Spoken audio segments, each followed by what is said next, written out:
அன்பான இதயங்களே வணக்கம். Welcome to Jesus messiah channel. கொண்டு செல்ல வேண்டும் என்று நான் ஆசைக்கிறேன். இந்த சங்கீத பகுதி தெரியாத கிறிஸ்தவர்கள் என்று யாருமே இருக்க முடியாதுங்க. 128வது சங்கீதம். இந்த 128வது சங்கீதம் எல்லோருக்குமே ரொம்ப பரிச்சயமான ஒரு சங்கீதம். இந்த சங்கீத பகுதியினுடைய ஆசீர்வாதத்தை நாம் சற்று ஆலோசிப்போம் அப்படின்னா, இது ஆரோனின் சங்கீதம் அப்படின்னு சொல்லி நம்ம பார்க்க முடியும். இந்த சங்கீதத்துல மொத்தம் 6 வசனங்கள் உண்டு. இந்த 6 வசனங்களுக்கான ஆசீர்வாதமும் நம்முடைய வாழ்க்கையில இந்த புதிய வருடத்தில் வர வேண்டுமேனால், நம்முடைய வாழ்க்கையிலும் நம் குடும்பத்திலும் நம் பிள்ளைகள் மத்தியிலும் இந்த ஆசீர்வாதங்கள் வர வேண்டுமேயானால் நாம் செய்ய வேண்டிய காரியங்கள் என்ன என்பதை சங்கீதம் என்ன செய்ய வேண்டியது வசனம் யோசிக்கிறது. 6 வசனங்கள் கூடிய நாம் வாசிப்போம். முதல் வசனத்தை நான் வாசிக்கிறேன், கொஞ்சம் கவனத்தோடு கவனியுங்க. கர்த்தருக்கு பயந்து அவர் வழிகளில் நடக்கிறவன் எவனோ அவன் பாக்கியவான். உன் கைகளின் பிரயாசத்தை நீ சாப்பிடுவாய், உனக்கு பாக்கியமும் நன்மையும் உண்டாயிருக்கும். உன் மனைவி உன் வீட்டோரங்களில் கனிதரும் திராட்சை கொடியை போல் இருப்பாள். உன் பிள்ளைகள் உன் பந்தியை சுற்றிலும் ஒலிவ மர கன்றுகளை போல் இருப்பார்கள். இதோ கர்த்தருக்கு பயப்படுகிற மனுஷன் இவ்விதமாய் ஆசீர்வதிக்கப்படுவான். கர்த்தர் சீயோனிலிருந்து உன்னை ஆசீர்வதிப்பார். நீ ஜீவனுள்ள நாளெல்லாம் எருசலேமின் வாழ்வை காண்பாய். நீ உன் பிள்ளைகளின் பிள்ளைகளையும் இஸ்ரவேலுக்கு உண்டாகும் சமாதானத்தையும் காண்பாய். அன்பானவர்களே, இந்த 128வது சங்கீதம் எல்லா நிகழ்ச்சிகளிலும் அநேக இடங்களில் ஆசீர்வாதத்திற்காக பேசப்படுகிற ஒரு சங்கீதம் என்பதை நம்ம அறிந்திருக்கிறாங்க. அன்பானவர்களே, இந்த 128வது சங்கீதத்தினுடைய எல்லா ஆசீர்வாதங்களும் நாம் பெற வேண்டுமேயானால் நிபந்தனை உண்டு. இந்த உலகத்துல தேவன் நிபந்தனை இல்லாமல் ஆசீர்வாதங்கள் கொடுப்பது இல்லை. தேவன் ஆபிரகாம் ஆசீர்வதித்தாரா? ஆசீர்வதித்தார். சரிங்க, அந்த ஆசீர்வாதத்திற்கு முன்பதாக நிபந்தனை இருந்துச்சா? நிபந்தனை இருந்துச்சா? நிபந்தனை இருந்துச்சு. என்ன நிபந்தனை? ஆதியாகமம் 12வது அதிகாரத்துக்கு நீங்க வாசித்து பார்ப்பீங்க அப்படின்னா, நீ புறப்பட்டு நான் உனக்கு காண்பிக்கும் தேசத்துக்கு போ, நான் உன்னை பெரிய ஜாதியாக்குவேன். அப்ப நல்லா யோசித்து பாருங்க, தேவன் கொடுக்கிற எல்லா ஆசீர்வாதங்களுக்கும் நிபந்தனை உண்டு. நிபந்தனை இல்லாமல் ஆசீர்வாதம் கிடையாது. இந்த புதிய வருடத்துல நாம் கடந்து வந்திருக்கிறோம். இந்த புதிய வருடத்திலையும் தேவனிடத்திலிருந்து அநேக ஆசீர்வாதங்களை நீங்கள் நாம் பெற வேண்டுமேயானால் அந்த ஆசீர்வாதத்திற்கு நிபந்தனை என்ற காரியம் மிகுந்த அவசியம். அதே போலதான் பாருங்க, இந்த 128வது சங்கீதம் எல்லோருடைய வாழ்க்கையிலும் அனுபவிக்க வேண்டிய ஒரு ஆசீர்வாதம். சோ இந்த ஆசீர்வாதத்தை நாம் பெற வேண்டுமேயானால் நாம் முதலாவதாக என்ன செய்ய வேண்டும்? இந்த 5 வசனம், 6 வசனங்கள் மொத்தம், 1வது வசனத்தை விட்டுட்டு மீதம் இருக்கிற 5 வசனத்தின் ஆசீர்வாதங்களும் தேவன் எனக்கு இந்த வருடத்துல தரணும் அப்படின்னா நான் செய்ய வேண்டிய முதலாவது காரியம் ஒன்று உண்டு. அதுதான் முதல் வசனம் சொல்லுது, கர்த்தருக்கு பயந்து அவர் வழிகளில் நடக்கிறவன் எவனோ அவன் பாக்கியவான்.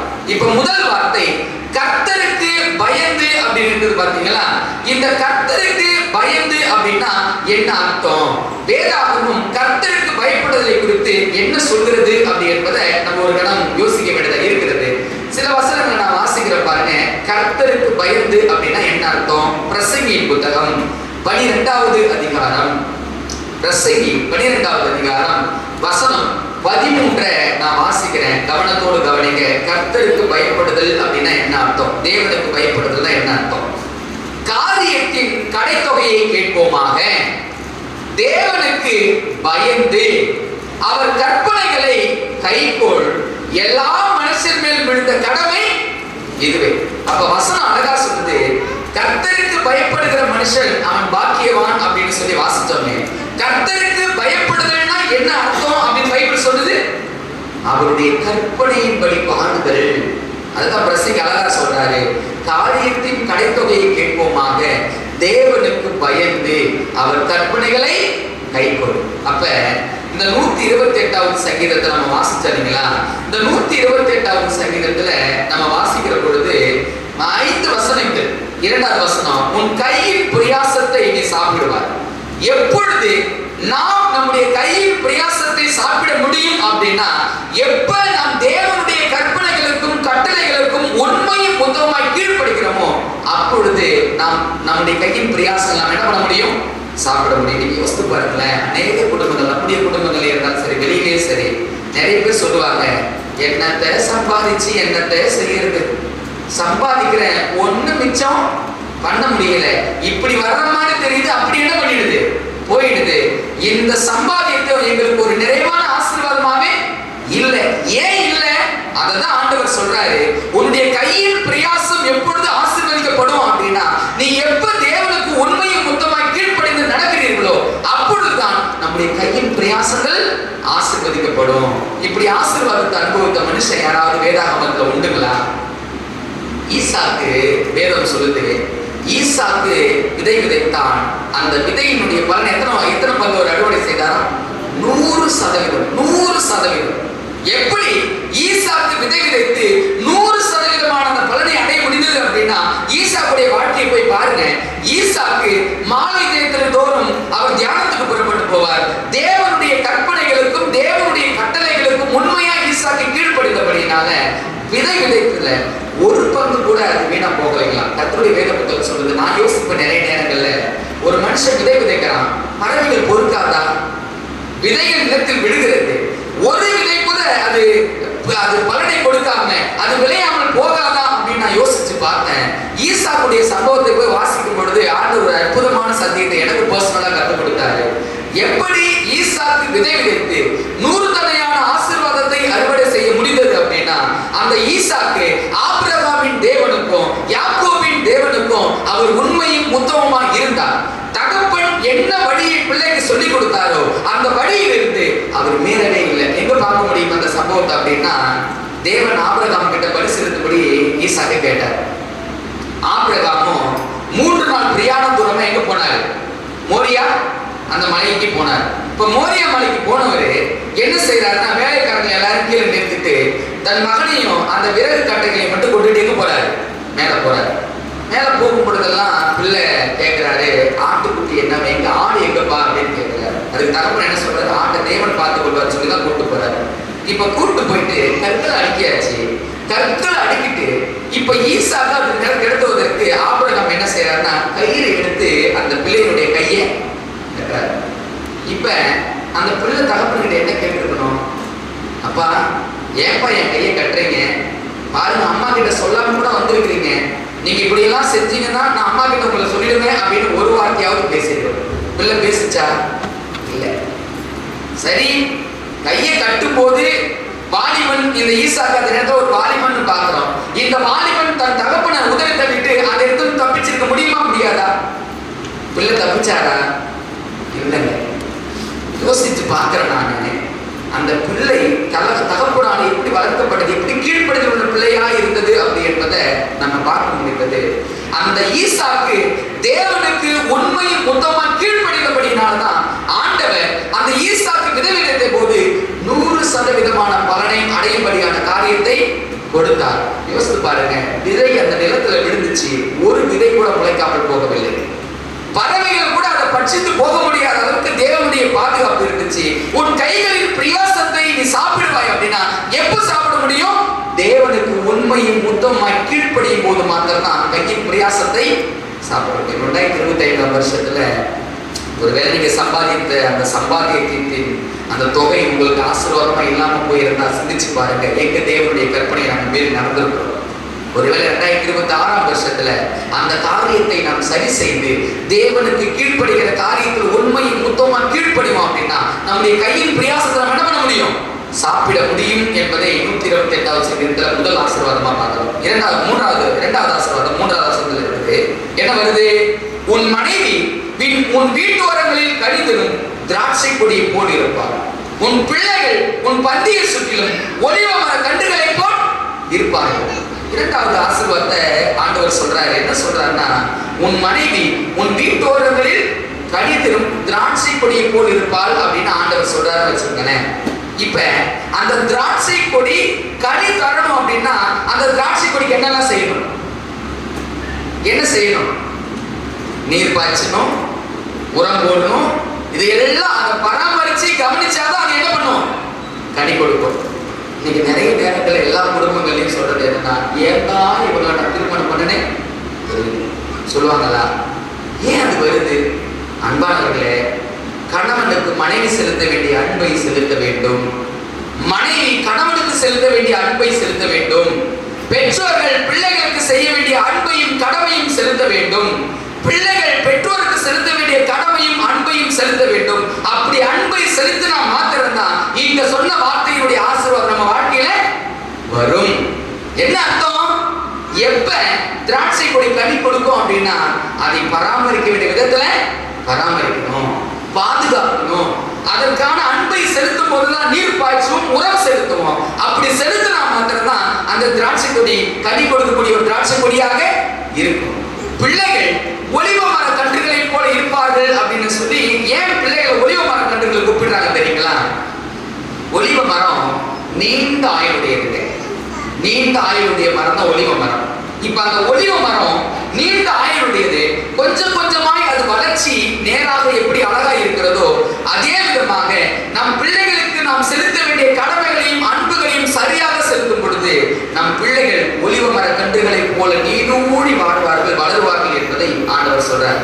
அப்ப பிள்ளைகளுக்கு செலுத்த வேண்டிய அன்பையும் கடமையும் செலுத்தணும் அப்படின்னா முதலாவது ஆண்டவர் வச்சார் பாருங்க நிபந்தனை, தேவனுக்கு பயந்து அப்படின்னு.